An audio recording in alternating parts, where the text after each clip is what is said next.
One other fundamental question that I think it does make these countries differ, at least for now, and I'm wondering if you agree with this, is that a country like Russia, kind of like Iran, kind of like North Korea, benefits from a significant degree of chaos on the international stage, an international vacuum of power that allows them to take advantage and operate. They want things to break down.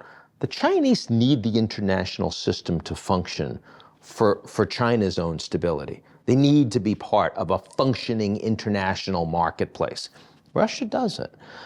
How important is that difference? It's a critical difference and a big theme of the book, because in examining this Russia-China relationship, China wants to be the top dog by 2049, the 100th anniversary of the Chinese Revolution, of Mao declaring the state. And they want to be the top dog of something worth being the top dog of, okay? The Russians have no hope for that, so their only source of power is as a disruptor. And that's the friction between these two that may come into play. That said, there are moments when, if they can control it, China loves having the Russians as a disruptor, including, as I said before, keeping us tied up in Ukraine. Yeah. And then there's one other area.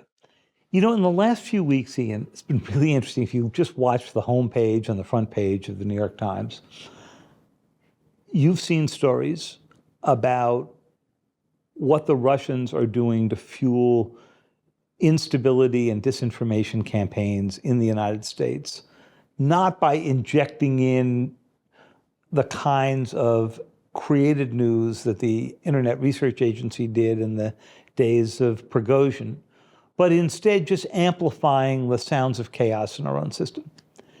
And we've written the same stories about the Chinese.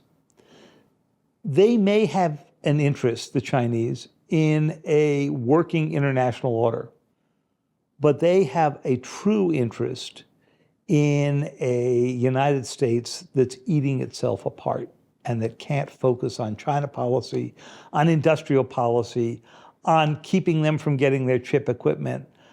An America that would say, gee, if we're not going to send our real forces to Ukraine, why would we ever send them to Taiwan 100 miles off the Chinese coast? And so they have every incentive, both of them, Russia and China, to be subtle actors in the background of this coming presidential election. And that's one area where, if they are not cooperating, it would pay them off considerably to coordinate.